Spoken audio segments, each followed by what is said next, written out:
Well, if it wasn't a school night, I'd be getting as drunk as Josh Hart appeared to be for most of that game right about now. But, Jesus. Welcome to the Knicks Film School Postgame Show presented by BetUS. Hey, that's a win. The Knicks won a game, a basketball game, ostensibly, against the Philadelphia 76ers. I actually think,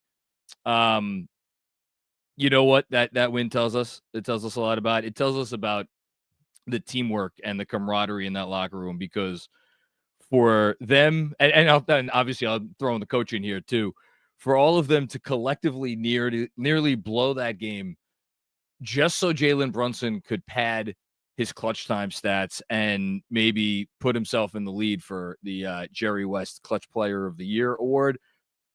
That's downright inspiring stuff by the Knicks, let me tell you. Unselfish right there. I don't even know what to say about that game. It's funny, for as crazy as that game was, there's and for as much as I think there's a lot of Knicks fans who just want to start turning off their TVs right now, and feel like, what else do you say about this team right now? I actually think there's a lot to say about this game, and I'm looking forward to getting into it. The first thing I'll start by saying, though, is it's funny. Just it's more like a observation about sports and fandom. I think a lot of us coming off this weekend, I'll include myself in this partially, after the performances that they put forth, were like, nothing's really going to matter in terms of really meaningful conclusions being drawn about this team. Nothing's going to matter until April, right? Or maybe even May, if you want to look at it like that. And you're like, I could only be so invested in the rest of the regular season because they showed us what they showed us, or didn't show us what they didn't show us against Cleveland and Boston.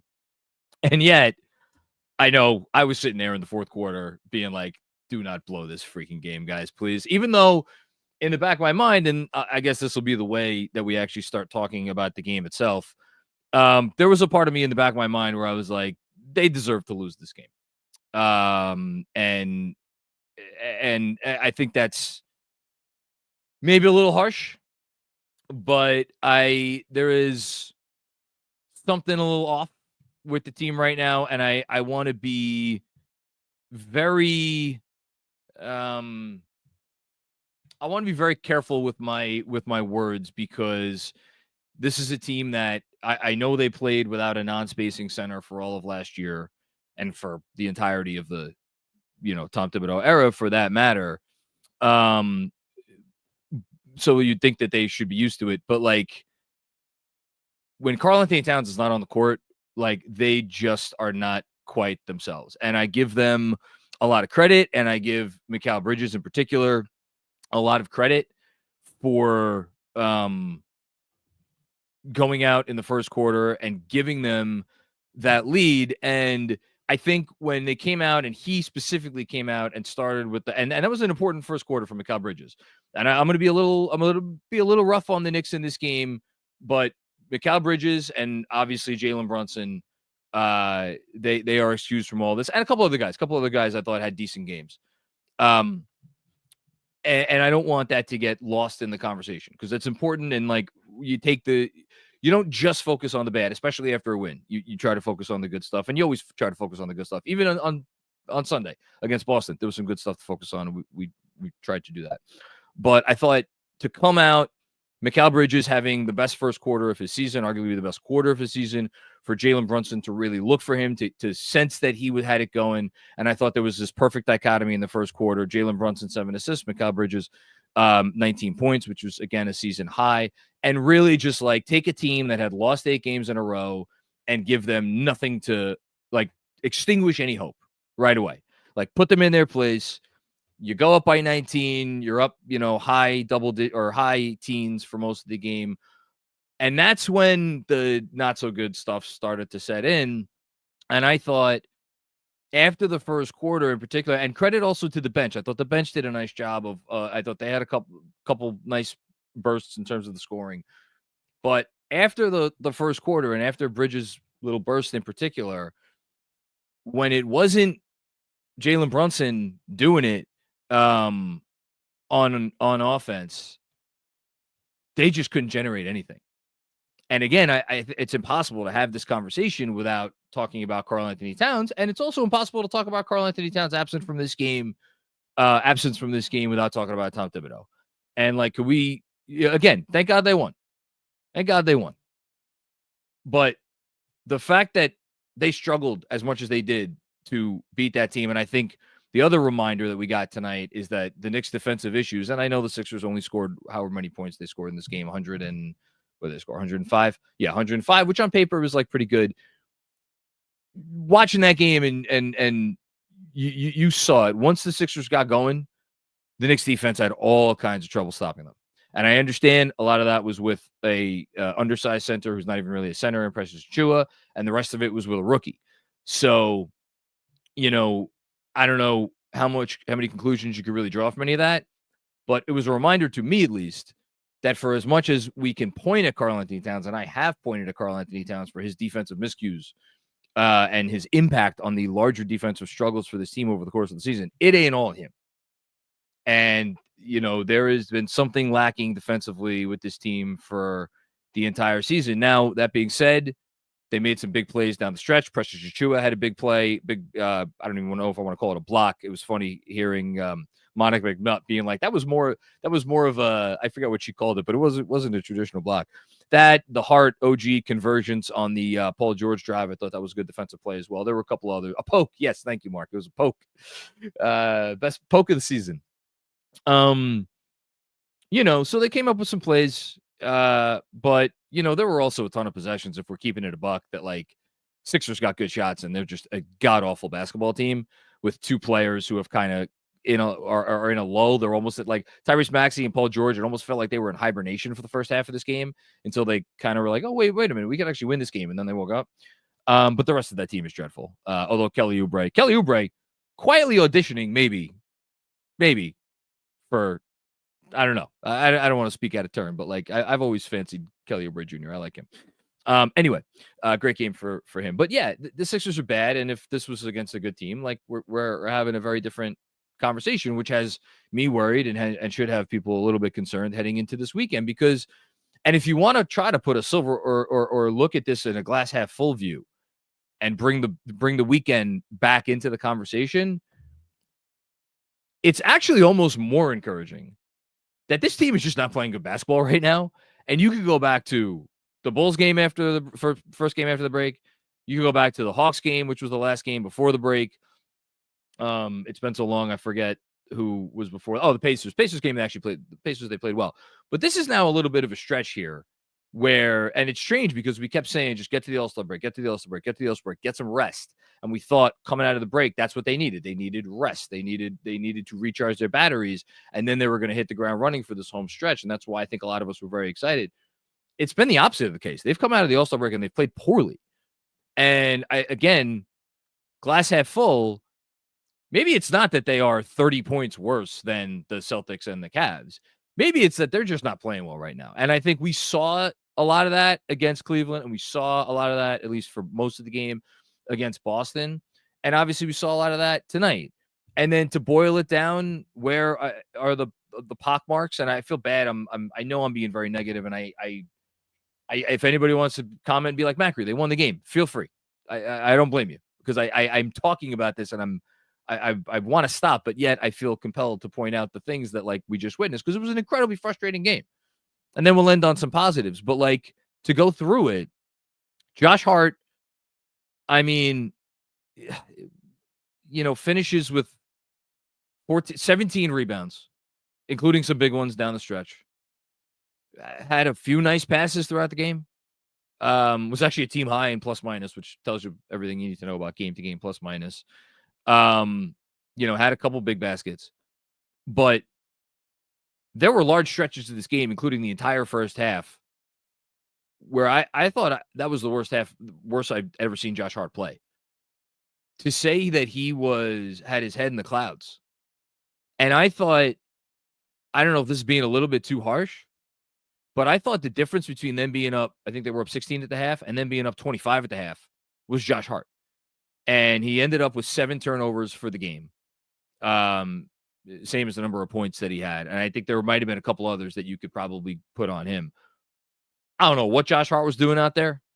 I mean, probably should have been teed off that it was not his night where he missed his first 3 free throws. Just an extraordinarily strange Josh Hart game, except we've been watching him for a couple of years, and I love Josh Hart, and we all love Josh Hart, but, like, you get this stuff from Hart sometimes, and it's frustrating, and it's especially frustrating when you see this happening, and he's not – it's the second straight game he hasn't attempted a 3. It's getting to the point now where, like, I mean, I trust that he will snap out of this and start shooting 3s again, but, like, it'd be nice to see it. And he's out there doing this fakakta nonsense. And then you have Deuce McBride sitting there in a game where he plays 17 minutes. And I thought he was really good for the 17 minutes that he played. I thought he hit some big baskets. I thought, defensively was he struggling a little bit against Tyrese, obviously, to try to contain Tyrese Maxey. And that's why Hart was in the game, because you get the additional size on defense, you get the additional size on the boards. And again, 17 rebounds for Josh Hart. I'm never going to sit here and say I don't understand Tom Thibodeau's thinking, because I understand Tom Thibodeau's thinking. I understand it. But boy, oh boy, the game Josh Hart was having, and I thought the way that McBride was playing, there could have been a little bit more of a evening out of their minutes. So that was the Josh Hart of it. OG Anunoby, I can't sit here and say that I'm perplexed, because we've seen OG Anunoby look not like himself at times throughout the course of his Knicks tenure and even before his Knicks tenure. And right now, I mean, I had someone who was at the game, I think they were at the game, text me like, is he hurt? Is he disinterested? Is he tired? But that's not the version of OG Anunoby that the Knicks need to win basketball games. I thought defensively he was okay. I would have to go back and rewatch it, but like, and he finished with 16 points, but like 5 of 15 from the field, some really rough shot selection. That was not great. 1 of 6 from 3, did pull down 9 rebounds. Give him credit for that. And that was something that was called out over the weekend. Both OG and Mikal Bridges didn't pull down hardly any rebounds against those two elite teams. Mikal only 2 rebounds today, but he made up for it in other areas. So OG, a little concerning. Huck Porty, I thought we saw some nice things from Huck Porty. I thought he did his job when he was in there. I thought defensively he was really, really strong. Really strong defensive game from Ariel Huck Porty. And, of course, he gets hurt. And boy, oh boy, did you notice the difference when he wasn't out there and Precious Achiuwa was. And look, Precious, man, he is just talented enough to be maddening. You had another Precious dunk in this game. It was a cool dunk. You had one of his ISOs actually turn into something on the offensive end, not the dunk, a different one where he had like a little, I forget if it was a jump hook or a little fadeaway or whatever it was. The numbers for him don't look bad. 3-6, but had 4 blocks. Those were big, but 6 rebounds in 31 minutes. That tells you a lot about Precious Achiuwa. And you could tell me, yeah, but Josh Hart's getting a lot of those rebounds. One of the things you have to do if you're a Knicks center and your name isn't Karl-Anthony Towns, and by the way, Karl-Anthony Towns does this in spades, is come down with offensive rebounds. And Precious hasn't, I feel like that part of his game has been hit and miss this season. He had 2 in 31 minutes tonight. And then the offensive isolation stuff. I mean, this is not what anybody wants, but if you're sensing a theme here, and I'm going to try to pull it together now. And I thought, by the way, the bench played pretty well. McBride, especially. Payne came in, mostly did his job. Shamet kind of reverted a little bit back to form. But OG taking some bad shots, Precious taking some bad shots, Mikal Bridges needing to come out and do what he did in the first quarter. And even there were a couple of, possessions where he ended up having to take some tough ones. That basket he made, by the way, at the beginning of the fourth quarter, it gets forgotten about because of everything Jalen Brunson did. That tough 2, where it had gotten down to 6 and put it back up to 8. You forget about these baskets when it comes down to a back and forth game where you're either losing or you're tied or everything. That was a big basket in the moment. So really fantastic game offensively from Mikal Bridges. I thought defensively he was fine too. And looks a lot better, by the way. Many people have pointed this out. Mikal Bridges looks an awful lot better on defense when he's playing with a real drop big in Ariel Hukporti. So imagine what he's going to look like when he gets to play with Mitchell Robinson, presuming Mitch can make it back at some point in the near future. But all this stuff in terms of the offense, it just goes to show right now when Cat is not on the court, they don't really have an offensive identity other than Jalen Brunson go save us. And because here's the thing, like Precious is such a zero on the offensive end that you can't even pass him the ball and expect him to do something like make a quick decision, make a quick pass, make the right read, any of that stuff. And so when Brunson gets the extra attention, like defenses are smart. They know where to play off of. They know where they're playing off of. And again, if you want to criticize the coach tonight, criticize the coach tonight. For as much as Josh Hart does a lot of nice things, and for as much as Josh Hart gives you additional size for rebounding, gives you additional size for defense, can come up with a big play, a tough play, all the reasons we love Josh Hart. If you counterbalance that with the effect of having the two non-spacers, and it's not just two non-spacers, it's a non-spacer in Josh Hart and a non-entity in Precious Achiuwa. The offense it gets so hard. And so what are you left with? You're left with a team that has made offense its identity, in large part because of the arrival of Karl-Anthony Towns, that when something is not there, and like we've had this conversation all year, who the Knicks' most indispensable player, and we've gone back and forth on this, and like obviously Brunson is Brunson. You just saw everything that Brunson does. I don't need to sit here and extol his virtues. Guy's going to be an MVP candidate again, or at least he should be on end up top 5 in ballots. But without Towns on the floor, it becomes a slog. And then to relate it, and there's the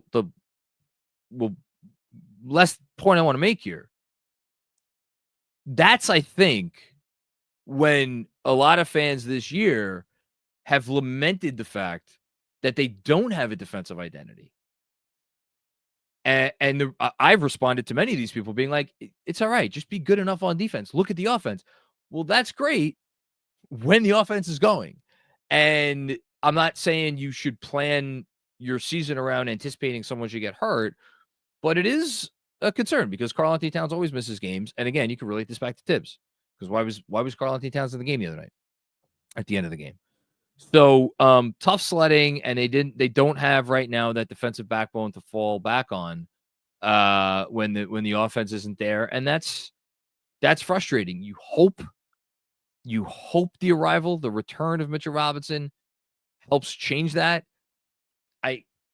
I still think there's a little bit more to it than that. I still think that there is something about this group defensively that has not quite fully been there this year, at least the starting five. At least the starting five. When those three wings defensively together, I'm not blaming any one of them. Collectively, they have not had the impact that they're supposed to have. And that maybe is a weird takeaway from this game, but it is one of the things that I took away from it, because when the Sixers were making their push and the Knicks were struggling on offense, I thought the Knicks did have trouble stopping them. So, again, kind of a hodgepodge game. I know I'm kind of all over the place with this stuff. At the end of the day, the Knicks have Jalen Brunson, and that is what matters most. Because as long as they have that guy, and I've said this many times on many post games this year, I will say it many times on many other post games into the future. As long as the Knicks have Jalen Brunson, they are in the conversation. Doesn't mean everything's perfect. Doesn't mean that they're favorites. Doesn't mean that they're even real contenders. But they're always going to be right there. They're going to be right there in the conversation. And at the very least, in any given game, he gives them a chance to be there at the end. And if they're in it at the end, well, there's not a better guy in the league that you'd rather have on your side. And thank goodness he was on our side tonight. 9 straight points, 14 total points in the fourth quarter. Ended up 15 for 16 from the free throw line. And just absolutely captain clutch. Thank goodness for Jalen Brunson. Okay. On that note, we're going to get to the super chats. But first, a quick word from our friends at Cornbread. If you've been looking for a natural way to relieve aches and discomfort, these CBD gummies from Cornbread Hemp are formulated to work with your body, not against it. If you've tried everything under the sun for peace of mind and none of it works, it sounds like it's time for you to try Cornbread Hemp's CBD gummies. They are made to help you feel better, whether it's stress, discomfort, or just needing a little relaxation. I've told you a few times, I'll tell you again, I got the ones that are specially designed to help you get a good night's rest.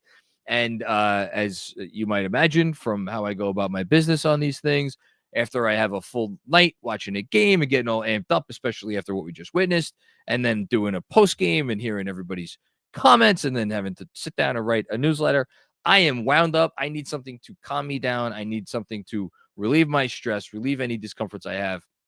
Cornbread CBD is right there for me. And that is specifically what it is formulated to do, to help you relieve discomfort, stress, and sleeplessness. Right now, Knicks Film School listeners can save 30% on their first order. Just head to cornbreadhemp.com/KFS and use code KFS at checkout. That's cornbreadhemp.com/KFS and use code KFS at checkout. Okay. Giddy up. We will start. I don't know where we're starting. I'm imagining my guess is, do we have any of these come from before the final buzzer? Let me know in the chat. Although I should be able to figure it out for myself. Only this one. Here we go. John Leary. OG and adventure with the ball in his hands. LOL. Yeah. Kind of you to stick the LOL at the end of that because it's not always a laughing matter. What an interesting player OG Anunoby is, because again, to speak of the topic I brought up, or the point I brought up earlier, the conversation about the Knicks' most indispensable player.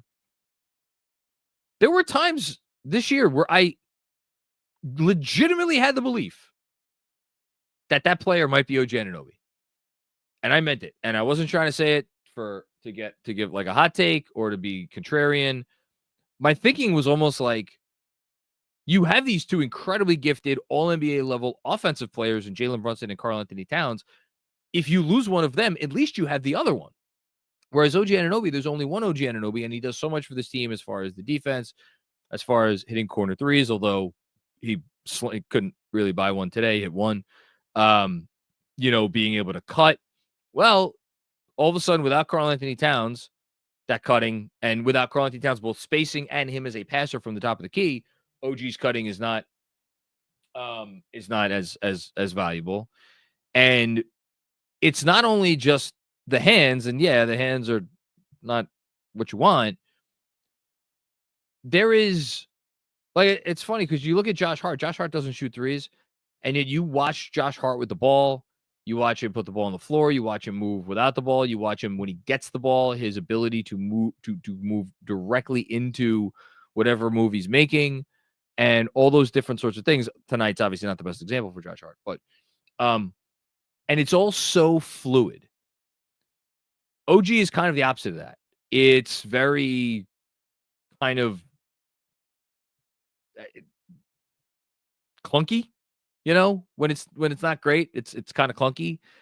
And then when he has the ball in his hands out on the perimeter and it's up to him to try to create something, that could get a little dicey as well. And I think you saw that a bunch tonight. So, look, he's an imperfect player, but he's a role player. And that's what role players are. They are role players for a reason. I think the thing with OG is you have to make sure that he is the sort of player that, for as much as he is helpful in a lot of different ways, and as much as, and it's been said, like, he'd start and play 30-plus minutes for any team in the league, you do need to kind of have a specific sort of environment for him to really thrive in the way that you need him to win, and in the way that makes him a value add at what he's getting paid. Because don't forget, he's getting paid a lot of money. So that's my thought on OG Anunoby. Thanks, John. Constantine the Great. What's going on, Constantine? Thank you very much for the generous contribution. Generous contributions, I always appreciate them so much. After frustrating games like this, I appreciate them even more because, like, people are very generous. My takeaways. Coming out, putting in the work after the chatter about them not hanging with the top three. Tibbs trusting Huck. He definitely trusted Huck, and you want to know how much he trusted Huck? he wanted to go back to him even after the initial knee injury, which I know is not something we should be complimenting Tibbs for. But if ever there was any doubt about how much Tibbs wanted Huck in this game and how much he thought he could help, as opposed to Precious Achiuwa, who was a more veteran player, that tells you a lot. That tells you all you need to know. Anyway, need work on spacing and threes. Absolutely. That's one thing I did not even look at, and I will keep an eye on. I'm going to guess they put up in the low 30s in 3-point attempts. Let's see how close that I got. They put up tonight 19 threes. Oh, my God. Ugh. Jesus Christ. Talk about me being well. I was as off as Josh Hart was in this half. 19 threes for the Knicks. I guess I got duped because McCall had those few early and OG put up his fair share. But you look at the rest of the lineup here. So Bridges put up 5 in 41 minutes. That's OG 6, Brunson 5. Obviously, none from the centers, none from Hart, none from Campaign, only 11 minutes, but still. And then McBride 1, Shamet 2. I mean, 19 threes, that's actually a season low. I'm going to say offhand, that's a season low. I know there was another game earlier in the year where they had like basically no threes for like the relevant portion of the game, and then they put up a bunch late. Oh, no, that was the Orlando game. They shot less in the Orlando game. They ended up with 15 3-point attempts in the Orlando game. That was a win, 23-point win. But they had like 6 threes attempted for most of the game, and then they attempted a bunch in the fourth quarter, like after the game was decided. So this is their second fewest 3-point attempts in the game. But if you look at where the team has been trending in terms of the 3-point volume, it's just going in like they're the worst 3-point volume team in the league over the last like month plus, maybe 2 months. And again, I want to be leery of being too hard on them tonight because threes, you want to generate threes. How do you generate threes? You generate threes by other good stuff on offense. They couldn't generate any good stuff on offense tonight other than Jalen Brunson doing Jalen Brunson shit. And I thought a lot of the 19 threes they took tonight were, I thought some of the OG threes were a little, maybe not forced, but like not as clean a looks as you usually get from him. So it's just really tough right now with their personnel and the personnel that's not there. Last part of your comment, don't need to be as good as the top 3 now. We need to plan for the playoffs. Let's freaking go. Something else I was encouraged by, God knows we've all been bitten by taking too much from sound bites, and I understand people don't want to hear from Tibbs as far as they could throw him right now. But the fact that both Tibbs and Towns continue to say we want to be our best at the playoffs, to my detriment probably, I'm choosing to be hopeful because of that. If only because like I'm hoping that it means there are other moves not transactions, but like there's other stuff that they could do more of or do differently that they haven't done yet. And we've talked about this. There's not many levers left to pull. Switching Cat more on defense. For one, that's really the big one. Less drop in certain situations. But yeah, I don't know. And then I guess the bigger one would be, are they still kind of saving themselves for the playoffs? As far from a energy standpoint, that's a dangerous game to play, and I don't frankly think that's the answer. But you never know. Anyway, Constantine, thank you very much for the generous super chat. Appreciate you, and hope you're well. Kevin Danishevsky, what's going on? How are you? Oh, I almost forgot. I didn't do it at the top. I hope you don't mind. Shout out to Kevin Danishevsky. Kevin Danishevsky bought some Girl Scout cookies for my daughter, Scarlett Ray. Thank you, Kevin. Much appreciated.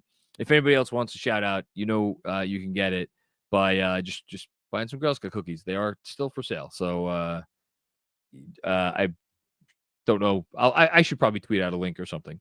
I'll do that. Anyway, lots of conversations to be had about where this organization is at right now, but we have our number one guy. How many other teams can confidently say that? Hashtag JB. Yes. I think Jalen Brunson is very important and it's very good, and I'm very happy they have him. Of course, I know you only said the lots of conversations to be had about where this organization is at right now as a preamble to complimenting Jalen Brunson. I'm, of course, going to choose to push back on that part. I actually don't think that there's that many conversations to be had about where the organization is at. And I feel like a lot of what came from this weekend is like, this is broken and the plan is broken and it's never going to be unbroken. They had a tough weekend. Oh, thank you, Mark. Mark found the Girl Scout cookie link. He's going to pop it in the chat. Thank you, Mark. They had a tough weekend in their first season with this group together. And we talked about that a lot early in the year, and then it stopped being a talking point when they started playing better and it kind of went away. But like, it is still their first year together. The team, as many have pointed out, the teams that beat the shit out of them have been together for years.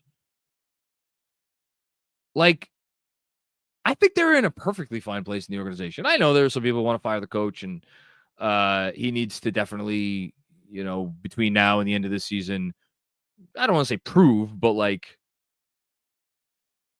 reassert that he is indeed the right man to carry this thing forward. But like, I'm fine with where they're at.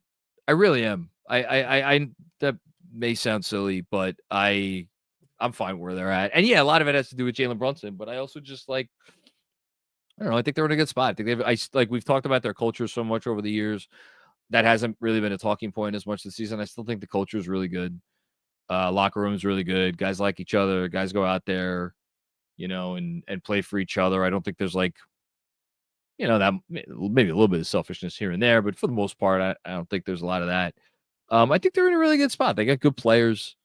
We've talked about how the maneuverability is going to open up in the years to come if they need to do another tweak or that or something. So I think things are in a good spot. Really, I think we need to all kind of settle down a bit, maybe. Not saying you, just in general. And you're putting it kindly. People have been jumping off roofs and out of windows. Anyway, thanks, Kev. Jibo, 2 words, Captain Clutch. Also, OG's hands are SMH. Yeah. I kind of want to look up. I wonder if we're going to be able to get Brunson's updated clutch stats before the end of this poach game. I'll pull them up. They're certainly, I don't think updated yet. Maybe someone knows offhand. It's showing that Brunson has 115 clutch points, which is 3rd in the league. Again, I don't know if this includes tonight or not, but as the stats show right now, 51.4% from the field in clutch situations, 7 to 21 from 3, 83% from the line, 19 assists, 7 turnovers.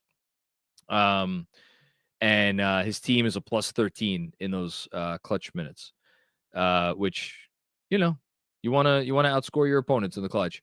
But yeah, I would probably put him in the front as the front runner for the Clutch Player of the Year award right now. And most importantly, in clutch games, the team is 14-7. So you like that. Thank you, Jibo. Mecky, what's going on, Mecky? How are you? Thank you for your generosity. You're always so kind. It's painful as a fan to endure these games. That was not an easy one.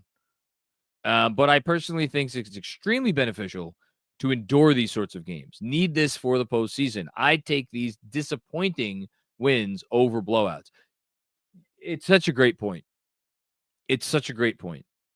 Because the blowouts, what do they teach you? They teach you that if you got it going, you're talented?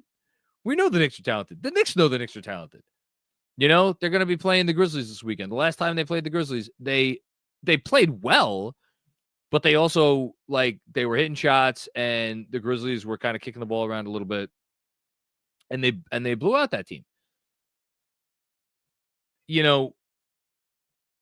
To come down the stretch, even against, and this is where I will, echo Tibbs, where he's like, if you're in the league, you're a great player. You can't make it to the NBA without being a great player. And specifically this Sixers team, it's amazing.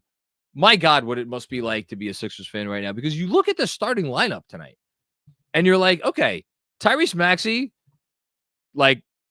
all-star level. I didn't make the all-star team this year, but he's an all-star level player for sure. Paul George hasn't played anywhere up to his capabilities this year, but obviously also an all-star level player. Andre Drummond, considered widely one of the best backup centers, if not the best backup center in the league. That was supposed to be some kind of coup that they got him this summer. Kelly Oubre Jr., is a perfectly serviceable starting wing in the league. And then our boy Quentin Grimes, who I have mentioned his name tonight, as the starting two guard. So you looked at that starting lineup and you're like, man, this is a real team. And then they went out and they played like crap for the first two quarters mostly. And then they were like, oh, wait, we could actually maybe steal this game. And then they started playing well. So my point is, I do think it is impressive that they got into a clutch situation. They actually went down by 4, and they still figured out a way to win. Now, figuring out a way to win ultimately comes down to, hey, Jalen, save us. And is it as easy to do that, or is it as easy for him to do that against the very best defenses? Maybe not. By the same token, we hope, Becky, that when we get to the playoffs, they're at full strength and they have some different options. And more importantly, and this, I'm going to keep going back to this theme, that they're playing well, because if they're playing well and you got Jalen Brunson out there and you got Karl-Anthony Towns out there, well, all of a sudden then it becomes a different animal. And the muscle memory from these experiences, from being able to pull out these close games. And I'll pull up their clutch stats as a whole right now. And again, I apologize, I'm not 100% sure if this is inclusive of tonight or not. The Knicks this year in clutch games. No, that's not clutch. Hold on. NBA teams clutch. Here we go. Okay. So in clutch games this year, the Knicks, the net rating isn't great. The net rating is only plus 4.7, but they are 14-7 in clutch games, which in terms of winning percentage, the only teams that have a better winning percentage in clutch games with twice as many wins as losses in clutch games are to Cleveland. And that's it. Cleveland is the only team in basketball that has a better clutch winning percentage than the Knicks. Now, the Knicks have only played 21 clutch games. The Rockets have 21 clutch wins. They've been in a ton of clutch games. They played in 37 clutch games. So, and then you could take this stat and you could point to that's because they either blow out teams or, they're getting smoked by some of these better teams. But either way, it's a good sign. And you can't win a championship if you can't win close games. And hopefully this ends up paying dividends eventually. Thank you, Mackie. Appreciate you, man. Anthony Sixto, what's going on, Anthony? JB, clutch player of the year. Maybe not always for reasons we would like. Yeah, that's a good way of putting it, man. That's a good way of putting it. You'd rather have him on your team than not, though, right? Like Kevin said, you whatever else is going on, he's here. That's all that matters. Thanks, Anthony. Appreciate that. Chris Carter, what's going on, man? I will not let my frustrations with this team get in the way of my appreciation for Jalen Brunson's brilliance. He is a special player, and he is a Knick. I don't know what was more impressive, the basket to tie the game at 102 all or the premature bang. And as I'm processing that, realized Didn't think I'd ever say the words premature bang on a podcast. And here we are. Anyway, it did go down. And that's all that matters. So, yeah, I don't know which one of those was more impressive. The fact that Jalen Brunson has the stones to take these shots is just, like, unbelievable. And, yeah, and that's why I think, like, if you're doing the MVP ranking, like, the top two, that conversation's over. Tatum in third. I kind of think that conversation's over. I know still some people have Giannis in third. I know the Celtics got smoked tonight by the Pistons. By the way, well, we'll talk about them when we get to the scoreboard later. Pistons are not messing around. But I would have Tatum in third, and then I think there's a really good argument for well, I don't know. Like, how do you do Brunson versus Donovan Mitchell? Because obviously, the Cavs are 10 games ahead of the Knicks, and that game just happened recently. But we know Jalen Brunson is more important to the Knicks than Donovan Mitchell is to the Cavs. So I don't know. I wonder how that's going to go. I think he deserves to be in the top 5. I know that. And personally, I'd have him over Giannis. I know that's probably a crazy statement because the advanced stats for Giannis are what they are, and they are incredible, and he is incredible. But I don't know. If I'm going to have Mitchell over Brunson because of the team record, I'll have Brunson over Giannis because of the team record of the team performance. And also games played, by the way. Thanks, Chris. D-Bro, excuse me. 10 seconds. You know what to do. I do know what to do. Andrew's not here, but he's doing it somewhere. Can we take 10 seconds to laugh at the Philadelphia 76ers? You know what I want to do? Actually, real quick. I want to, because actually, if you're a Sixers fan, you might be laughing all the way to the bank right now. Because another loss is maybe great news for them, right? Because they're trying to keep their pick. That should be the only goal that they have for the rest of this season, as they now fall 2.5 games back of the 10th spot in the Eastern Conference. A full game back of the Nets, who lost tonight to the Thunder. They were up on the Thunder. I don't know how they ended up losing that game. Oh, because they're the Nets. And so, yeah, the Sixers are, out of the plan. They are right now in the 6th lottery position. And yet, even though they are in the 6th lottery position and their pick is top 6 protected, there is a better chance that they will lose that pick than that they will retain it because of the flattened lottery odds. As of now, I'm looking at it on Tankathon. Shout out to Tankathon. They have a 50.5. Let's go to about a 54% chance of losing the pick.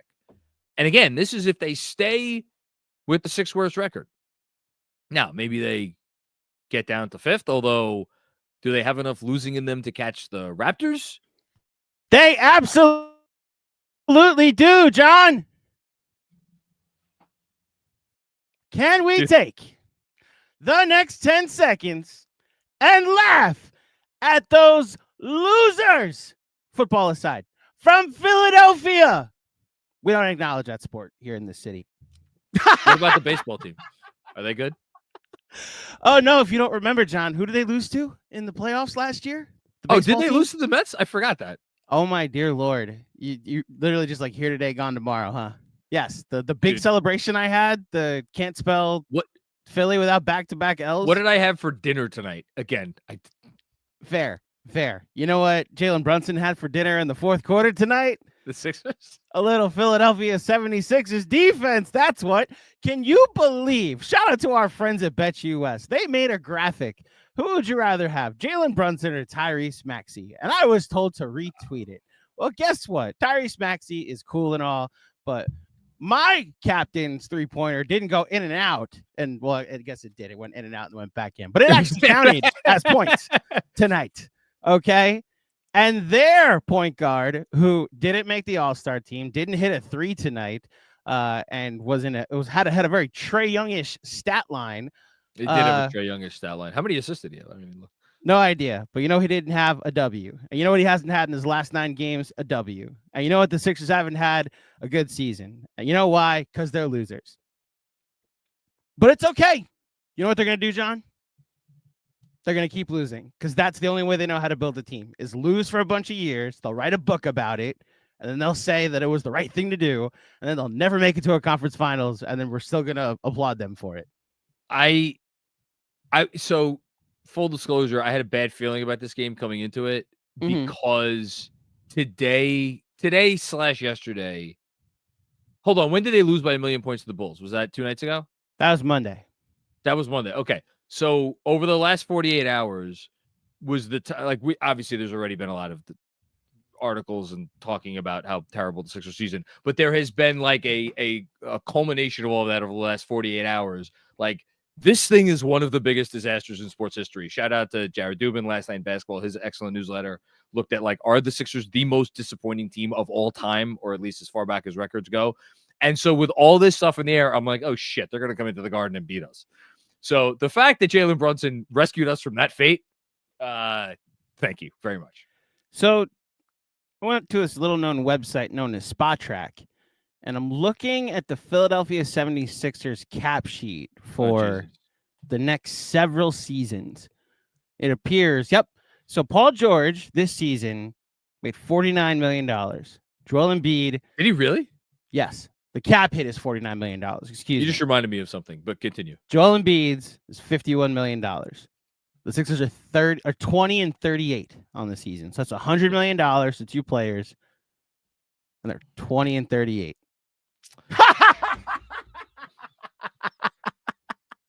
I thought, can I say one more thing about the $49 million man, Paul George? You could say whatever you'd like about the $49 million. Is he really making $49 million this year? I'm looking at the cap sheet right now. I don't know if that's the exact salary, but that's what it says the cap hit is at the moment. That's fine. I believe you. $49 million this year, $51 million next year, $54 million the year after that, and $56 the year after that, John. I know OG did not have a great game tonight, and I know OG's kind of been up and down since his return from injury. But I thought there was such an immense amount of symbolism on the clinching basket of the game when OG Anunoby caught Paul George napping and got him backdoor for that basket, because that was the conversation about the Sixers were going to try, like, they were going to try to either make a big OG play or they were going to, try for Paul George, and they ended up with Paul George. So I thought that was interesting. Go one step further, 105-102. The Sixers come down after Jalen Brunson hits 3 because he's the clutch player of the year and better than anybody on the Sixers. And Paul George decides to take OG isolation. OG shuts him down. Nick Nurse challenges the call because he's a loser and decides to whine after the game because that's all he knows how to do is whine. And if Kawhi Leonard never happened, he'd have a worse reputation than Tom Thibodeau in every city that he's been in. So as far as I'm concerned, it was justice on all fronts tonight, John. By the way, one more cap sheet to read. $59 million this year, $64 million next year, $70 million the year after that. That's Joel Embiid for the next 70 seasons. 69.065. I'm rounding up. I'm catching up on Is there anything I need to see from our text thread that is relevant to my post game? No. Okay. Was Josh Hart drunk tonight? Maybe. There's a good chance. I thought he played with one eye open, like a legit eye patch on. And he just because he's energy, like he just ran at rebounds. But because he couldn't dribble, Jack Sparrow. Literally just ran with one eye open. That was him the entire night. That explains the turnovers. That explains leaving guys open from 3. Just knows how to find the rebounds when he could get to them because that's just instinct. But what to do after that is anybody else's guess. Anyway, enjoy the win tonight, Knicks fans. We're back to our winning ways. Believe it or not, this team's 11-4 in their last 15 games and on pace for 55 wins again. And we don't have to play the Celtics or the Cavs or the Thunder for the majority of the rest of the season. So I hope you can enjoy those games that they don't play against those teams. Yeah. Well said. Yes. It was good seeing you, Andrew. Thank you for popping in. You as well. Always here to laugh at Philly whenever we get the chance. Hopefully these losing ways continue and they lose their pick as well to the Thunder. I'm very invested in them falling to 7 at least. again, they could stay with the 6th worst record, and there's still a better shot than not that they'll lose the pick to the Thunder. Right. It's what I'm hoping for. You know what? I hope they get to 4th worst, John. Like, I hope they actually improve their odds. And it's like, oh, well, look, the thing we know how to do, lose, so we improve our odds. And then they still drop to 7th. And then we get to laugh at them on lottery night. Yeah. I mean, here's the funny thing. It's not funny if you're a Sixers fan. If you look at the lottery odds, they could get to the 5th worst record and they would still have a better than 50% chance of losing their. Oh wait, no, sorry. They would have if they got down to 5th, they would have a 36% chance of losing their pick. So yeah, I don't know. Maybe they try to lose even more. By the way, Mark has the correct line. Josh Hart wasn't drunk. He was on our fine friends from Cornbread. Shout out to Cornbread. Thank you for sponsoring today's show. Okay. Always oh, you got merch? Yeah. Cornbread hat. Oh, I didn't know that. It with the headphones, it looks a little off. But with the headphones, a little odd. Yeah, but it's good enough. Do you wear that like to school? Oh yeah, every day. It's okay. Strongly encouraged. What's cornbread, Mr. Macri? Okay. Cornbread, like Yeah, the thing you eat at Thanksgiving. It'll help you sleep.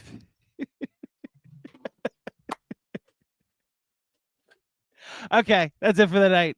LOL Philly. Let's go Knicks. Thank you, Andrew. All right, let's keep it going.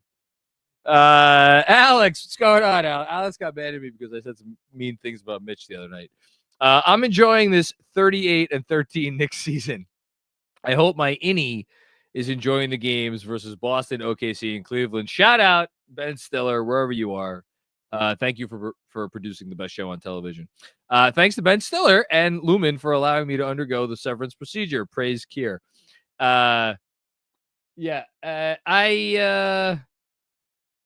Sports severance. That's an idea. That's a moneymaker right there. And Alex, you're a bright enough guy that you could come up with, you could invent this.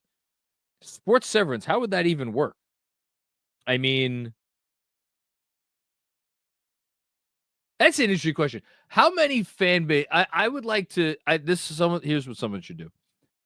Someone should do a poll of all 120 some odd professional sports teams out there, of all of them, and ask fans from that fan base if you could sever your fandom completely, and put it to the side, and you got to experience it, but you would not remember it at all during your daily life. Would you do it? And I would love to see the results of that poll. I think that'd be a fun one. But glad you're enjoying the 38-13 season, Alex. Shout out to you. Armand Burdijaj, what's going on, Armand? Bah, whatever. Let's just laugh at Philly for 10 seconds. I love that Andrews made this a thing. Oh my God, what a disaster of an organization. I don't feel bad for them at all. They intentionally lost for 3 seasons. And here's the other part of it. It's not that they intentionally lost for 3 seasons. It's that their smug fuck fans looked at the rest of the NBA as like, you morons, we're gaming the system by doing this. And I'm not going to name any names, but I would have some conversations with some folks who in Philly at the time. And look, at the time the Knicks weren't in any great shakes, but they were like the air of superiority was just so robust. And now here we are. And this is what the process has yielded. And they are the biggest disaster in the NBA, give or take a Phoenix Suns. And yeah, and yet they almost beat the Knicks tonight. So what the hell? I should probably shut my mouth, basically, is what we're talking about here. Okay, we got Richard Robinson coming up with 3 here. Many of y'all got to stop tripping. We'll be all right. Richard, I know I started off the monologue, or the monologue was a little more on the negative side, but I agree with you. I think by and large, people got to stop tripping. Another one, building a contender is a process. Have some patience. Okay. I like it. And then last one, understand that the NBA is matchup oriented. Yes, the NBA is matchup oriented. And I think because the NBA is so matchup oriented, you've seen the best teams intentionally go out of their way to assemble teams that are matchup proof. And all the time that the Celtics refused to, I mean, they were never going to trade Tatum, but like refused to trade Jaylen Brown. Not granted, if they were going to trade Jaylen Brown, it was probably going to be for like Kawhi Leonard and Jimmy Butler. So they would have traded a wing for a wing. But like the theory of the case for them, we're keeping these two guys together. We're building out around these two guys. Why? Because if it works out, we're going to be matchup proof. The Thunder, you could look at almost every move that they've made over the last bunch of years. It is to build this, again, matchup proof team.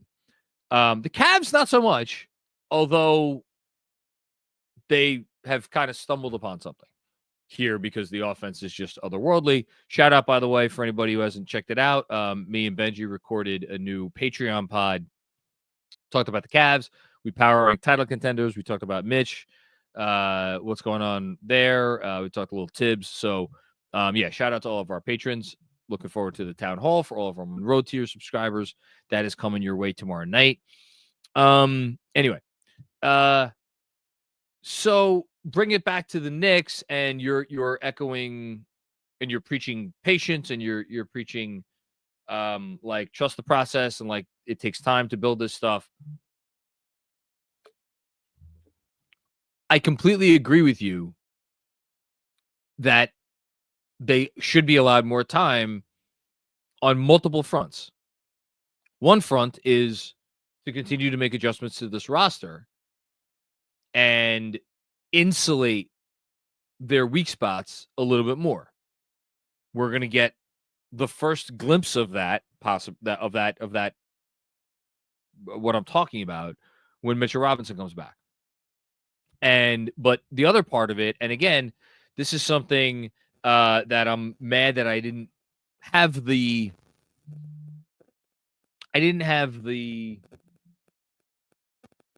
wasn't grounded enough to echo more of this on Sunday, because I just think everybody was so angry on Sunday, and I kind of gave into that, and I don't know, was what it was. But give these guys time to actually play better, because they're not playing well right now.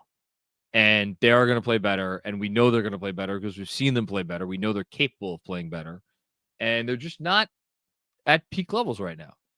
And I think, no team is ever going to play great basketball for all 82 games of a regular season, but the longer you stay together, the more experience you have, the more you kind of nail down some of this stuff. Now, you do need to have the right mix.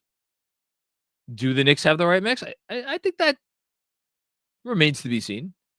We'll see. I'm hopeful, though. I'm hopeful, and I look forward to the journey, and I'm enjoying the journey. As many have said, don't let the bad losses, as frustrating as they are, detract you from all the good stuff, because it is good, and it's been a fun season. I've had fun. So there you go. Speaking of fun, what's more fun than getting exceptional meals delivered to your front door, ready to pop in the microwave and eat? Nothing. That's what. If you are ready to optimize your nutrition this year, Factor has chef-made gourmet meals that make eating well easy. They are dietitian approved, ready to heat and eat in 2 minutes, so you can feel right and feel great no matter what life throws out at you. If you want to lose some weight, they have their Factor keto meals, which taste much better than anything this healthy has any right to taste. I can tell you that, again, from experience. They have over 40 options that you could choose from on a weekly basis across 8 dietary preferences on the menu each week. The other thing that I love about Factor, and I should have mentioned this last time, I mentioned it now, is they have these weekly specials, or like they'll be around maybe for a few weeks, where for a limited time only, they'll have some kind of chicken dish, or they'll have some kind of beef dish, or some kind of pasta dish, or fish. They have so many different options. And so you never get tired of any of their stuff. By the same token, you will have certain meals that you will fall in love with, and you will want to make sure that they are in your box week after week after week after week, because you're just like, oh my God, it's Tuesday. I need my, oh my God, they do this like pasta with like this like turkey chili stuff. It's to die for, and it's healthy, which is the best part. So anyway, if you would like to eat smart with Factor, you can get started at factormeals.com/factorpodcast and use code factorpodcast to get 50% off your first box plus free shipping. That's code factorpodcast, FACTOR podcast, at factormeals.com/factorpodcast to get 50% off plus free shipping on your first box. I'm telling you, if you've been thinking about trying to do a meal delivery service, give Factor a shot. They're really good, and it's a high quality, and it won't break the bank. But if you do the code, you'll get some money off, which is even better. So there you go. Okay. Continuing along. Justin. What's going on, Justin? Captain Clutch again. But do the Knicks have a math problem? 19 threes tonight and last in three-point attempts in the last 15 games. Still believe in this team. Let's go Knicks. They've had a math problem recently. The question is, how do you solve it? And can you solve it with, like, here's the thing. I know it's not completely and like a permanent situation, because hold on, I'm looking at the game log right now. The Knicks have had, let's see here, 19 games where they've put up 38 or more threes. They've had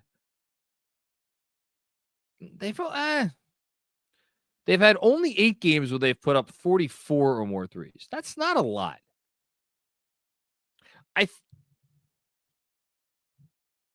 If you were to construct the best offensive version of this team, you would probably replace Josh Hart with a guy who had the offensive profile of a Dante DiVincenzo, or maybe just Dante DiVincenzo. Which is part of the reason why, like, again, I don't think they would have been able to compile the salary, and I don't think they're going to have a tough time compiling the salary, to say nothing of what it would take in picks. But, like, the idea of Cam Johnson on this team, like, before the trade deadline, intrigued me. And it's also, and I wrote about this in the newsletter today. I wrote about this in the newsletter, Knicks Film School newsletter on Substack today. The conversations about getting Deuce in the starting lineup, what makes those conversations very interesting is that Deuce is the rotation player on the team who most positively affects their three-point volume as a team. And that's not all just him putting up a lot of threes. It is the fact that teams have to guard him out behind the three-point arc, and it opens up space in the offense, and it allows it can indirectly generate additional threes. So is the three-point volume essentially, and again, the number is skewed because there's been a lot of games here where Precious has started in place of OG Anunoby, which is not tenable. And obviously Cat's missed some games and the whole thing, but is it an issue that they have to address in the offseason? Like, let's just say, for argument's sake, they go into their series against the Celtics. Let's say they make it the second round and they lose a tough second round series, and the offense looks good, and let's say the offense is good, but they don't put a lot of threes up. Do they go into the summer saying the only way we're going to beat the Celtics is if we put up more threes, and we need to switch up the starting lineup to do that, and we don't feel confident enough in starting Deuce McBride? And so does that influence who they want to go and try to get, to the extent that they could get that player? I don't know. But these are interesting questions, Justin. But I agree with you. It's absolutely a concern. 100%. Thank you. Scott Thomas, what's going on, Scott? OG contract is looking bad right now. Also, RJ and Quickly look very good. I do that trade 10 days out of 10. There has not been one day since we made that trade that I've thought even twice about the fact that they made it. You're right. RJ has had a nice go of things in Toronto. Emmanuel Quickly, I'm sure he's putting up some nice numbers right now. The Knicks need the best version of OG Anunoby if they want to compete for a championship. I don't know what they're going to do with the center position. I don't know if it's going to be Cat. I don't know if it's going to be Mitch. I don't know if it's going to be someone else. I don't know if Josh Hart's going to remain in the starting lineup long term. I don't know any of these things. I know that for the Knicks, this plan to work, OG Anunoby, they need OG Anunoby. And here's the thing. OG Anunoby's not playing great right now.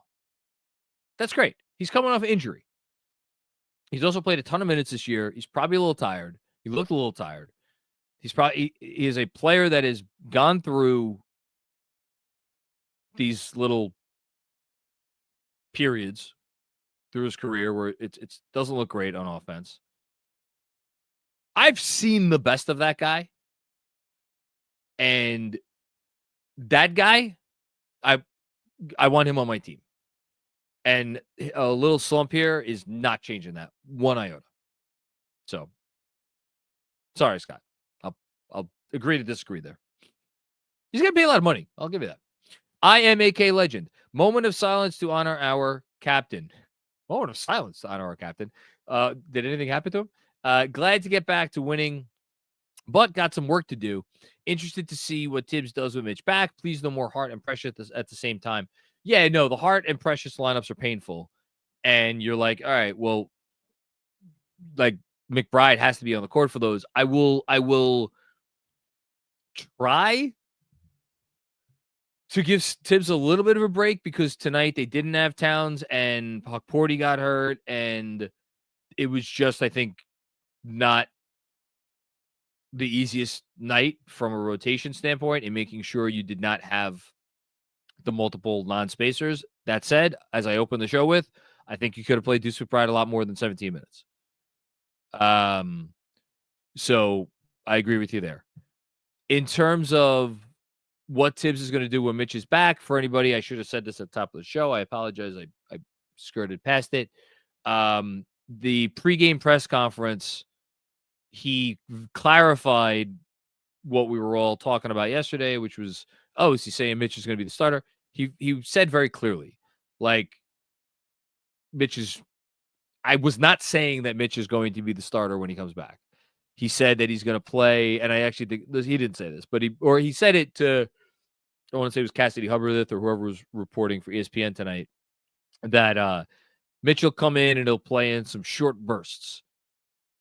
What that says to me, what I'm assuming we're going to get from Mitch when he comes back, what I'm assuming we're going to get is we're going to go back to 3 shifts for Towns per half.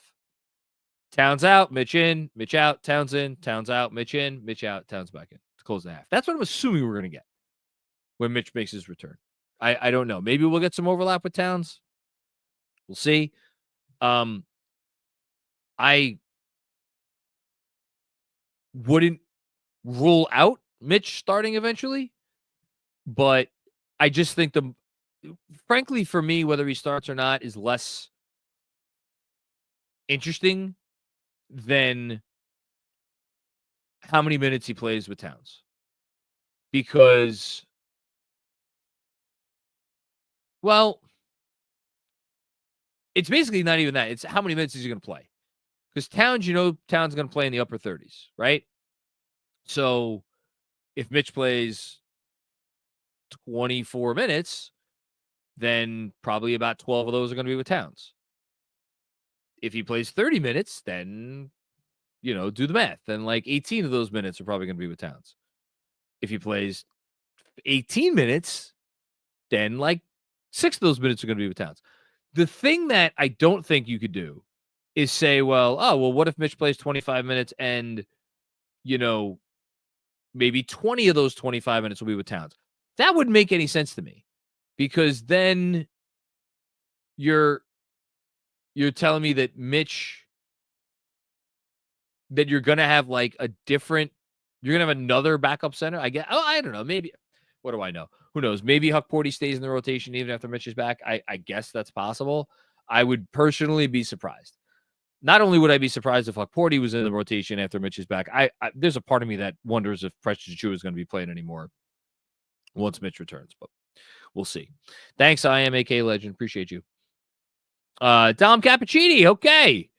I am glad we got the win. It beats a 3-game losing streak and losing to that team. Do I feel confident about a follow-up on Friday? No comment. I'll still take the win either way. So, yeah, Friday, Memphis, in Memphis, before they go back or they go down to Miami on Sunday. They got an interesting little stretch here coming up. But look, you want to bank the win, and if you want to look at it like this, if you want to look a little bit big picture, like I know right now they're on pace for 54 wins, I believe. They could go 500 the rest of the way and win 50 games. I don't want them to go 500 the rest of the way. I don't think they will go 500 the rest of the way. They could go 500 the rest of the way and win 50 games. And again, if we're updating our little standings thing, the Pacers would need to go 18-7 to pass them because they own the tiebreaker over Indiana. Although maybe the team we should be talking about passing them is Detroit, because Detroit has won 8 games in a row and is the hottest team in the league. So I don't know, but for me, I think it'd be cool if they got to 54 wins because it would equal the 12-13 team. If I had to predict right now, I'd probably predict 52 or 53. I'm trying to think what I predicted before the season. I predicted 53 before the season. You predicted 55 before the season. I'm looking at it right now, Dom. Anyway, but yeah, better to get the win than a loss. Thank you. Mr. Hernandez, Brunson saving us from the Fire Tibbs crowd tonight. Yeah, man. And I still had to talk about Tibbs on the opener because it's tough sledding out there right now. And I don't envy Tibbs because you're dealing with competing interests, competing thoughts in terms of what's more valuable, what's more important. It's like every decision that he makes, you see why he makes it. It's not like the guy's brain dead. You see what he's thinking, but when the results, and this is what me and Benji talked about on the Patreon pod, when the results have pretty clearly and consistently not come up in his favor of late, then you get the Fire Tip stuff.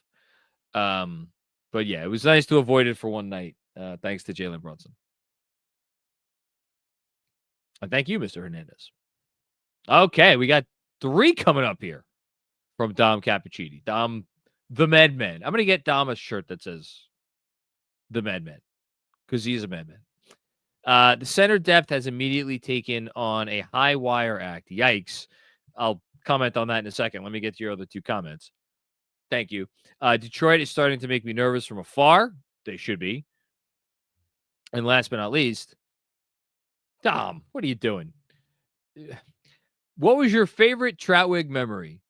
For me, it was him setting up Game 6 of the Eastern Conference semifinals, down 3-2 to Miami, while Elias Try Again played in the background. Guilty pleasure when he accidentally said Amare with bulging D in his back. Love you, Al. I'll be honest, and I'll get to the center depth question and the Detroit question in a second. I can't say that I have one Al memory from like a particular game. It is the image of Al, and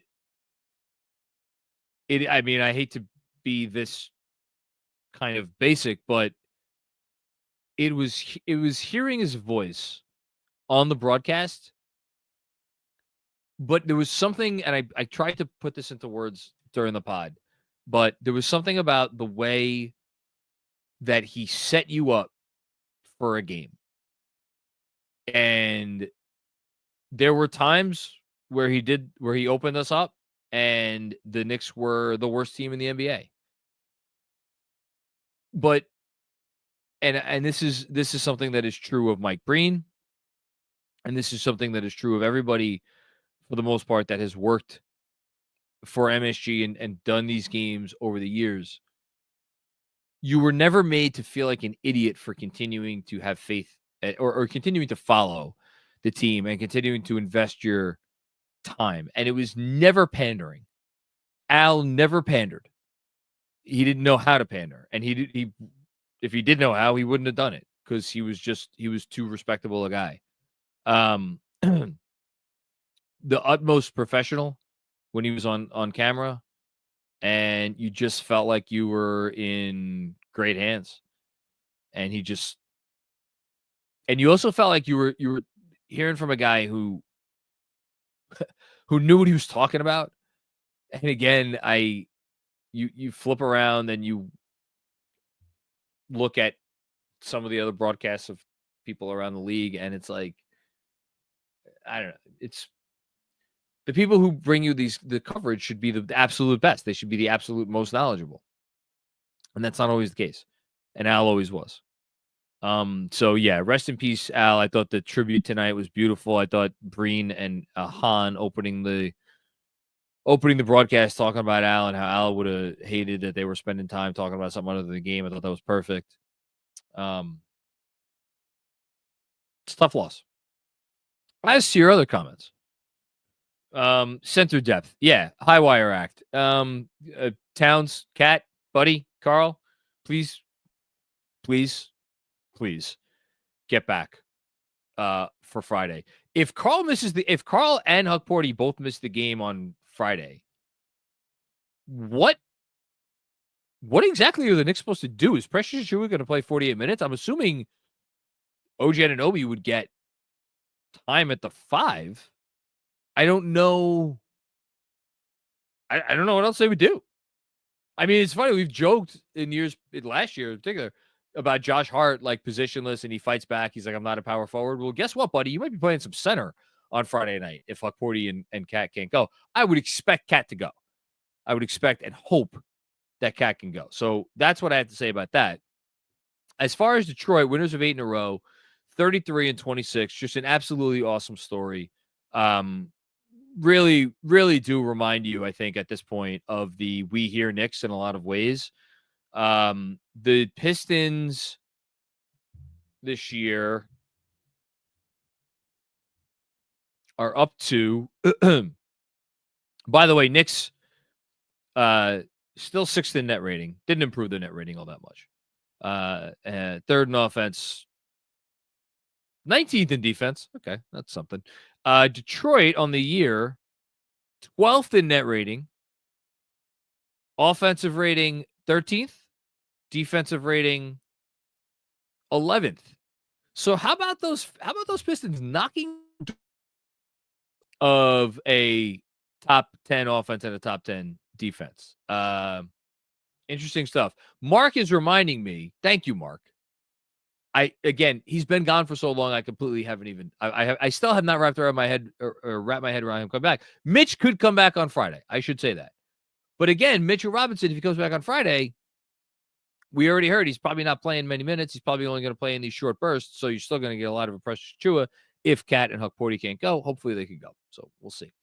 But yeah, Detroit, man, I am not looking forward to that potential first round matchup. Let me tell you, never thought in a million years I would be sitting here saying, give me Giannis and Dame. But it's at least a conversation. It's at least a conversation. Thanks, Dom. Kevin Danishevsky with another one. I wonder if the ceiling of this team has Ariel Huck Porty at center starting next to Towns in a year or two. Low-hanging fruit, but he has some iHeart in him. We would need to see a ton of growth. it's tough because like my dog Madison is sleeping on the ground underneath my feet right now. He's like a puppy, Ariel Hukporty. He jumps at everything, he's excitable. He's gonna draw some fouls. You would hope / expect that to improve, but I think, and we could talk about the different reasons why he fell to 58th in the draft, but the fact of the matter, if you have a guy that was the 58th pick in the draft, I don't know that it is fair to assume growth from a player picked that late. I hope we get it. And if we get it, then we can have a conversation. But also, for as much as Mitchell Robinson leaves some things to be desired in some areas, he is also the best in the NBA at one thing. And he is one of the top 5 in the NBA at another thing. And the other thing that he's top 5 in, pick and roll defense, is a pretty important thing. So, to say nothing of his ability as a lob threat, which is also pretty nice. So, I think Hukporty definitely profiles as something of a more well-rounded player. And I would love for this to turn into an I Heart Mitch situation like we had. But I just think we have a little bit of ways to go before we get there. Thanks, Kev. Appreciate that. Good comment. We got a couple now from Deadwards 604. What's going on, Deadwards? They still have long stretches where cohesion seems like a foreign concept, and the same silly mistakes from game 1 still happen in game 58. I completely agree with you. Totally. The cohesion development, the cohesion improvement, it has not been forget not linear. It's been a roller coaster ride. It really has, because tonight, and again, I want to be a little bit forgiving because they didn't have Towns, but it was not great tonight. And it hasn't been great recently. Another one from Deadwards. OG has hands like a foot. Reminds me of a Family Guy joke that I'm not going to say. They're not great all the time. They're not great. I'll just leave it at that. Frank Miranda, haven't heard from you much, Frank. I hope I see you at the town hall tomorrow. I always enjoy your presence and look forward to seeing your face and hearing your voice. What's up, Mac? It's your boy Frank from Patreon. This team is a lottery team without Brunson. Josh Hart has been a bit disappointing defensively this season. Beginning to worry about this team getting out of the first round. Hashtag Town Hall Convo. Man, if it's Detroit, you look at this Pistons team, and here, let's go to cleaning the glass. And I want to go to Detroit. I'm going to look up. There's something in particular I want to look at. Lineups for Detroit. So Detroit's starting lineup this season has played 679 possessions. That is the starting lineup with Cunningham, Asar Thompson, Tim Hardaway Jr., Tobias Harris, and Jalen Duren. Now, that starting lineup doesn't even have Malik Beasley in it.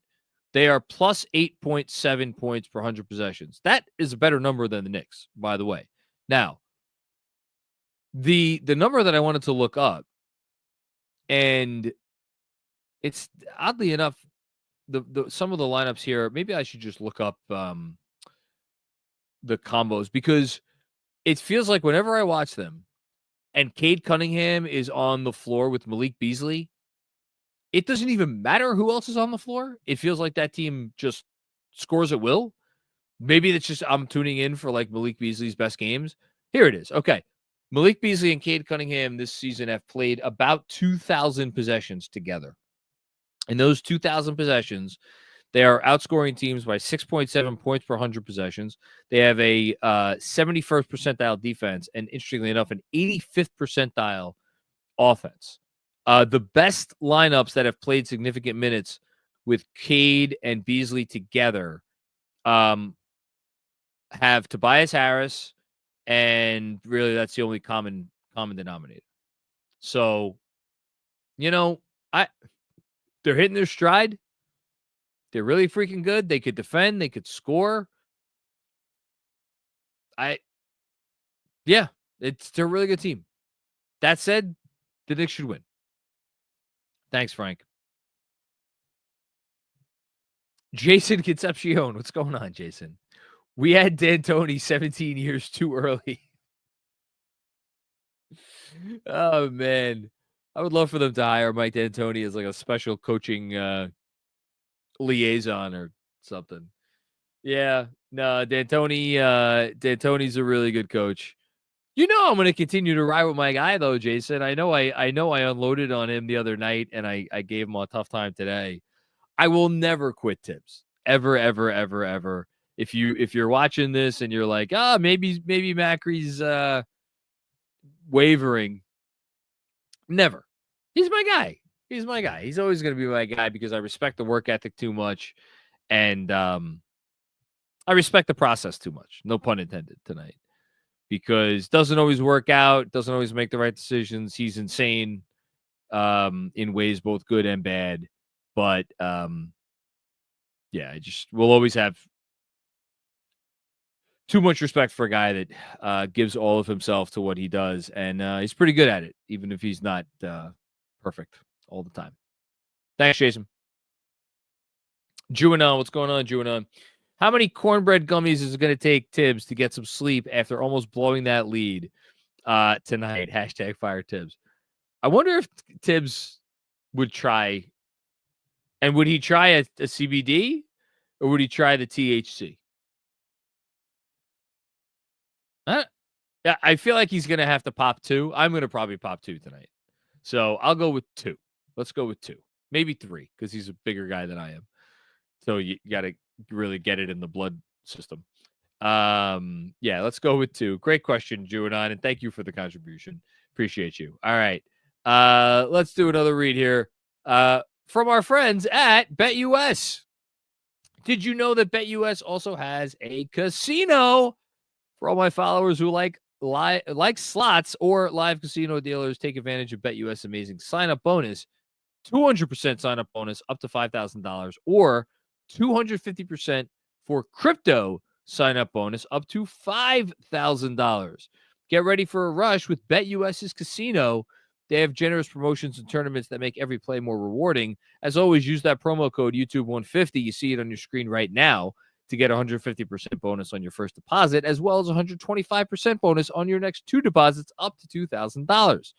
Remember, gambling involves risks. Please only gamble with funds that you can afford to lose. All forms of betting carry financial risk, and it is down to the individual to make bets with or without the assistance of the information provided. Okay. Coming down the home stretch here. Roshan Parikh. What's going on, Roshan? OG non-dunk spot-up threes are an abject disaster. I don't want to say abject disaster. I'm going to guess he's shooting 35% from the mid-range this year. Let's see how close I got. I was way off on the threes tonight. Way off on the threes. That was embarrassing. Mid-range this year, 33% from the mid-range. What did I say? 35%? Yeah. 33% from the mid-range after going 31% from the mid-range last year. He's taken 105 mid-range shots this season. 26% long mid-rangers, 38% short mid-rangers. That's really concerning. Around the rim is 67%, but I think you got to take that 67% number with a grain of salt because of all of the easy ones he's had. And even so, 67% is only a 59th percentile number. And then in terms of the threes, 98% of his threes are assisted. So, you know, he's not. They're all basically spot up threes. Yeah, no, it's tough. And then he gave you nice rebounding tonight, which is good.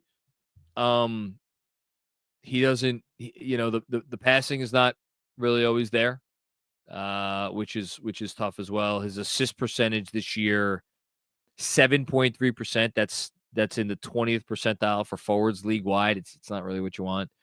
Yeah, I mean, look, he again, he's a unique player. He's a specific type of player. He has some very specific strengths, but he's also a guy that if he's not, there is a gap between when he's playing at his best and when he's not playing at his best. And that's a very real thing. And if you're going to say, here's the thing, if you're going to say that his contract is an overpay, I don't think the biggest reason is because he gets hurt. I think the biggest reason is because he's inconsistent. Because his best is worth the contract. But how often are you getting his best? Thanks, Rashawn. All right, we got Huck Frazier with a couple of 3 super chats here. 9 out of the last 10 champs had an NBA coach that led them to a title within his first 3 seasons. Maybe Tibbs had to use all his equity turning it around. Maybe.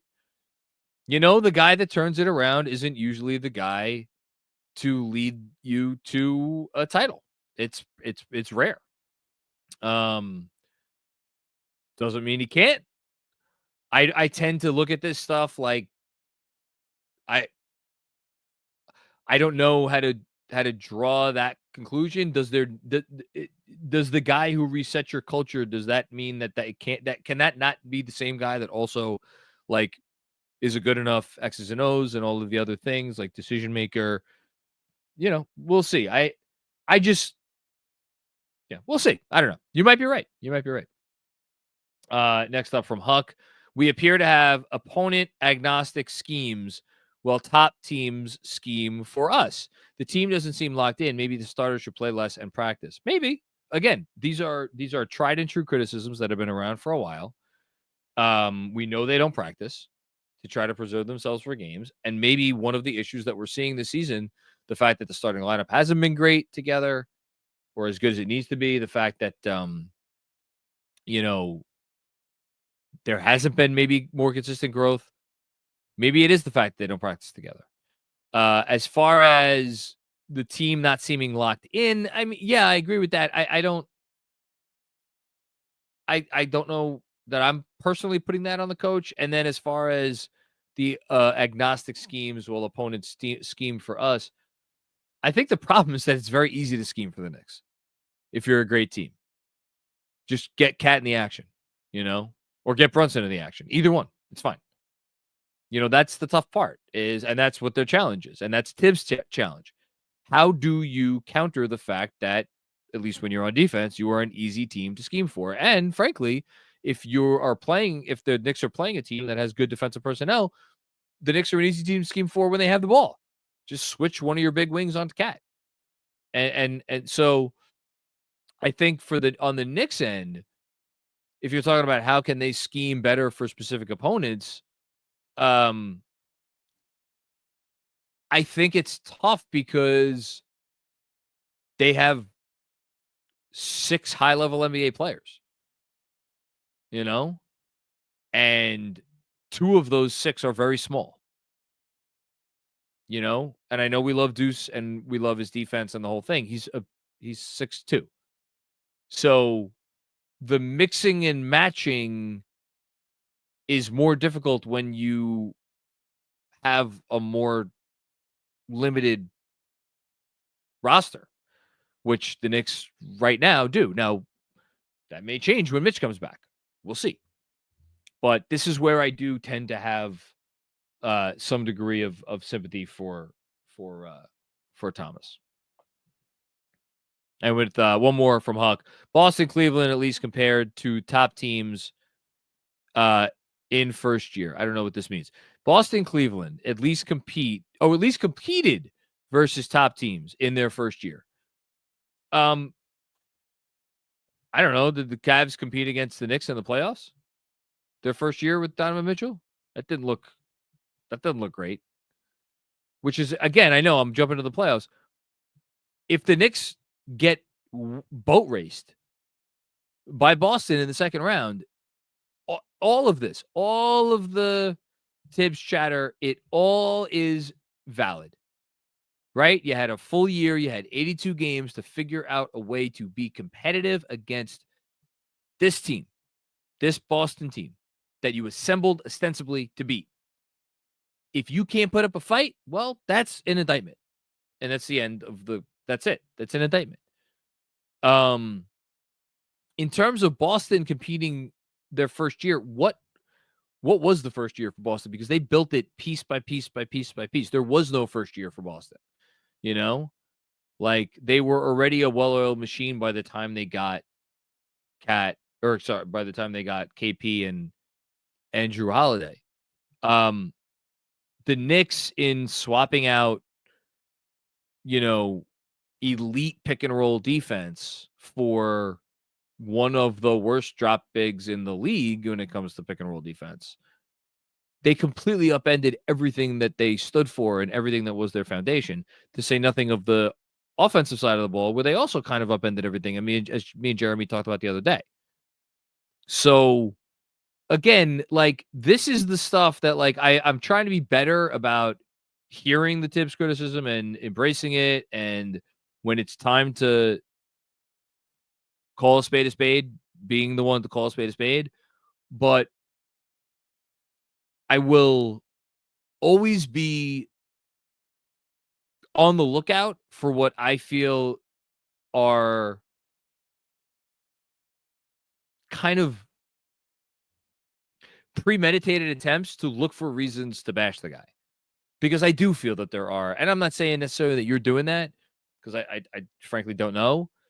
From what I recall from your previous comments, I don't think you like the coach very much, which is fine. Nobody seems to like this coach. But there does seem to be a subset of the fan base that just, like, this guy is never going to be the coach for them. And they're going to just try to find reasons to, poke holes in his viability as a long-term coach. And, like, any hole you try to poke, I'm not saying it's not a valid thing. I just said to your previous couple of comments, like, yeah, you might be right. But there's also an other side to the coin. And I think it's only fair, if you're going to kill the guy who has the record that he has with the Knicks, and just frankly over the course of his career, it's at least, again, because of that record, because of the track record, it's at least fair to look at both sides of the coin and say, okay, well, is there another thing to at least consider? And that's the type of nuanced discussion that I try to bring to the table here, even though I'm sure it seems biased to many. But, agree to disagree if you want. Don't bother me. I'm busy. I know I'm going to see you tomorrow night. We're getting close to the playoffs, my man. I know I lost Wemby, but I'm not done yet. What a good way to separate, or what is a good way to generate 3-point shots? Offensive rebounds. Yeah, I mean, when did we talked about this? Me and Benji talked about this, right, on the Patreon. Mitch was better than anyone in the league at grabbing, and he talked about it. He was open and honest about the fact that, like, when he grabs an offensive rebound, his first job, unless he's wide open under the hoop, his first job is not to go up and look for his shot. His first job is to kick it out to a 3-point shooter. That is what he is told to do. So, yes. Will it solve all of their 3-point issues? No. But I think it might help. Thanks, Busy. All right, we got a couple from Ray, Sam Garcia's dad. What's going on? How are you? I missed the Cleveland and Boston games. Lucky you. But when Hart turned over the ball in the fourth and Philly took the lead, I thought they were going to pull defeat from the jaws of victory. Happy for the win. Better days to come. Man, some of those Hart turnovers. Jesus. Josh, wherever you are. I know he'll own up to it. What I wondered, actually, as I was watching this game, this is the stupidest thing. And I'm an idiot for even saying it out loud. So Kendrick Perkins apparently ran his mouth off about Brunson and Hart having a podcast, and that's distracting them and they shouldn't have a podcast, whatever, which is just the stupidest thing I've ever heard, and is par for the course with most of what comes out of his mouth. I know he's been a big Jalen Brunson supporter in the whole thing. I don't care. I've never much cared. He stepped in shit and he ran with it, so good for him. And now he's, deciding he wants to change course. I wondered, though, if Josh Hart saw that on social and it got in his head before this game. I did wonder that because Josh is a guy that lets stuff get to him, and I wondered that, which, again, is probably ridiculous. And I'm probably an idiot for even thinking it, but I did want to share that. Okay, Ray, I think we got another one. Thank you again for the generous contribution, Ray. By the way, my college grad commencement speaker was Denzel Washington. That's awesome. I wish I had Denzel Washington as my college graduation commencement speaker. It would have been better than whoever the hell I had. I can't remember who I had. It wasn't very memorable. I know that. Although I do remember when I graduated from Fordham Law School, John Mara delivered the commencement for that. That was cool. He was good. John Mara was good. I remember that one. I don't remember specifically what I said, but I remember he came off very smart. I still would have rather had Denzel. Thank you, Ray. Yes, Mark. Right now, we will do our reminder of the best sports bar in New York City, T-Squared Social. You know the deal. If you want a free draft beer, go on to T-Squared Social. Tell them the KFS sent you. Pop in. You're going to look around. You're going to be like, oh, my God, this place isn't real, with all of their golf simulators, and you can do other sports on the simulators and the million TVs and the big screen TV and the duck pin bowling and the darts and the whole thing, foosball, everything. If you want to learn more about everything that T-Squared Social has to offer, including club memberships, trivia nights, sports leagues, and much more, go to tsquaredsocial.com, or again, just hop into the bar on 42nd Street, just down the block from Grand Central Station, and tell them KFS sent you. Okay, scores for tonight. We got Rockets kicking the crap out of the Spurs. That is in progress. The Pistons with a statement win. I kind of alluded to it before, 117-97 over the Boston Celtics. I will say that Boston did not have Jaylen Brown for this game. So if you're trying to be like, well, the Celtics kicked the shit out of us and the Pistons kicked the shit out of the Celtics, so ergo, we should probably avoid Detroit in the first round. Is Jaylen Brown the be-all, end-all for that team? No. And they didn't play, I don't think, particularly well. But yeah, the Pistons are really good. So shout out to them. The Pacers beat the Raptors 111-91. Raptors continue to lose. Trailblazers, they were down early to the Wizards. They came back and won that game 129-121. Thunder beat the Nets to go to 47-11. Heat, close game versus Atlanta for most of that one, but then the Heat pulled away in the third quarter, beat them 131-109. Clippers over the Bulls and Kings over the Jazz. And if you're looking a little further down the standings, Indy in fourth, Milwaukee and Detroit tied for fifth and sixth, and then there's a gap, and then you got Orlando in seventh, Miami a half game back of Orlando, right on their heels in eighth, and then Atlanta now a game back of Miami because they lost tonight in ninth, and the Bulls hanging on to the 10th spot. Okay, that's your out-of-town scoreboard presented by T-Squared Social.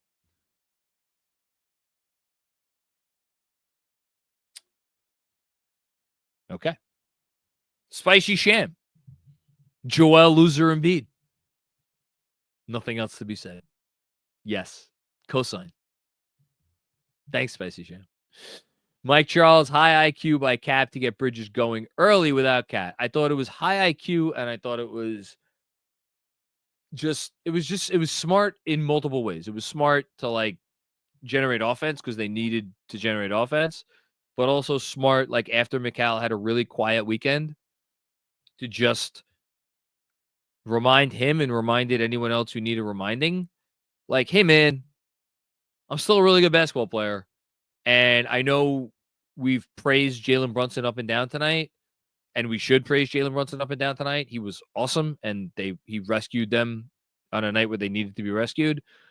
But Mikal Bridges had 28 points on 18 shots, which, considering he just never gets to the free throw line, that's an efficient night for him. He was 12 for 18 from the field.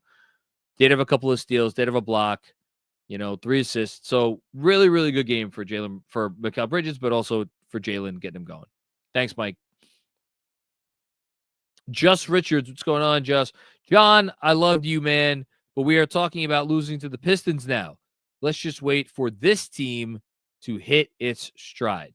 I hope so. Just again, I'm going by what I see. And what I see is a team that I still have a lot of faith in. I still have a lot of hope in. I am excited for the playoffs. I am not dreading the playoffs. I want to see what they got for us. I want to see this team rise up to the challenge. I believe they could rise up to the challenge. But for me to sit here and say, like, they're a guaranteed second-round team right now, I can't say that. How could I? If the Pistons were a pushover, but the Pistons are like a real team. They're a real team, and I think they've proven that at this point. Should the Knicks beat them? Yeah, the Knicks should beat them about 5 games. And I'm going to be counting on it. But that's just kind of where we're at. That's what the evidence suggests, that all of these possibilities need to be considered. Thanks, Joe. Appreciate you. OG team. Jalen, Captain Crunch, Brunson. I like Captain Crunch. Can we do... Never had Captain Crunch cereal. That was never in my house growing up. But I'm sure someone could put his face on the Captain Crunch box. They should strike a deal with Captain Crunch. Isn't he like a he's like a funny hat? Hold on. Captain Crunch. It's actually Captain Crunch. It's like a French hat, right? Is he modeled after like Napoleon Bonaparte or something? Yeah, it's definitely like one of those French hats they used to wear. Right? I think so. I don't know. Thanks, OG team. Andy Sawicki, what's going on, Andy? 38-20, Jalen Brunson, exhale. That's my favorite super chat of the night, frankly. Thank you, Andy. 38-20. Yeah, like again, you can only there is an extent to one's paper tigerdom. If you're 38-20, man, it's doesn't mean everything. It doesn't mean nothing. So, yeah. Thanks, Andy. Appreciate that. Kevin Danishevsky with another one. What's the magic number to clinch the 4th playoff berth in 5 years? We are currently 10 up on the play-in. I don't think the Knicks have done it since the 90s. 4th playoff. Oh, another one from Kev. I think they'll end up playing Milwaukee and win in 5.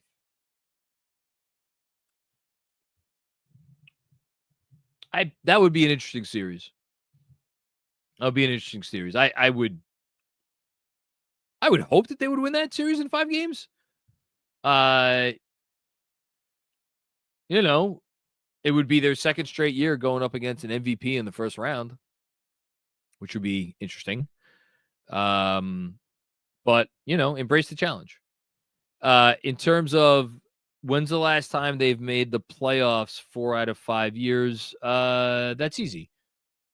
They made the playoffs in 2001 and every year prior to that.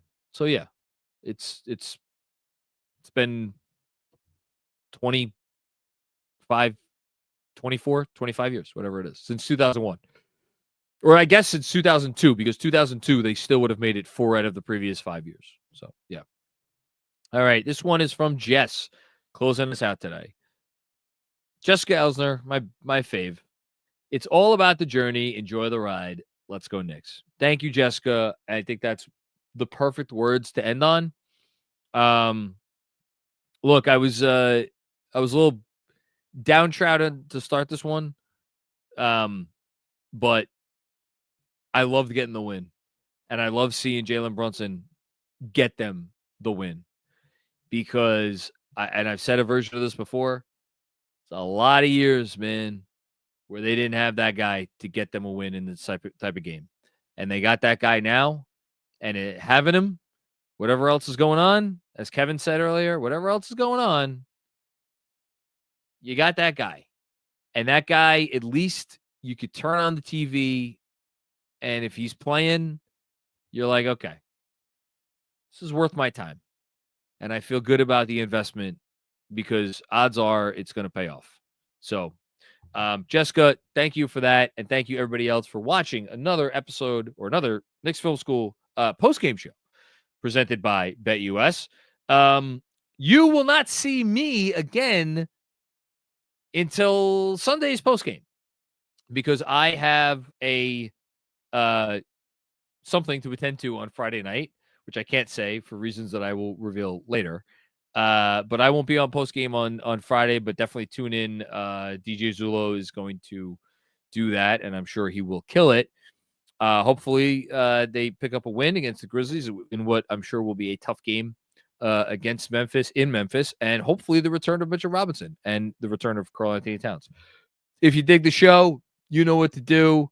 Give us a 5-star rating, a nice review, all that jazz, and stay tuned for. Got a film session coming up on the YouTube channel. Look out for that. Got some Patreon stuff coming up. Look out for that. Pre-game pod coming up. Andrew talking about the Grizzlies. Look out for that. All good stuff like we always do. And until next time, thanks everybody for watching, and I will talk to you later. Peace out.